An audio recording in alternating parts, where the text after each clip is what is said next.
गव्हाच्या पिठामध्ये tomato puree घालून तर बघा अगदी खुसखुशीत आणि खमंग चंपक कळ्या 2 ते 3 महिने टिकणारे रेसिपी बघणार आहोत।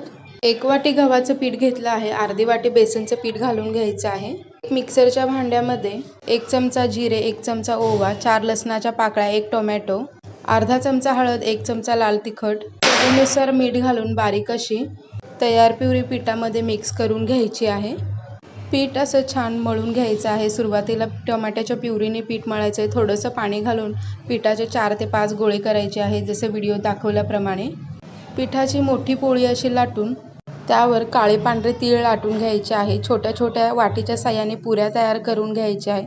पुऱ्यांना मधून असा कट करायचा आहे, फक्त मधूनच करायचा आहे कट आणि हळूवारपणे रोल करून त्याला चंपक कळीसारखा आकार द्यायचा आहे। गोल्डन ब्राऊन रंगाला येऊपर्यंत छान अशा कळ्या तयार करून घ्यायच्या आहे। इथे बघू शकता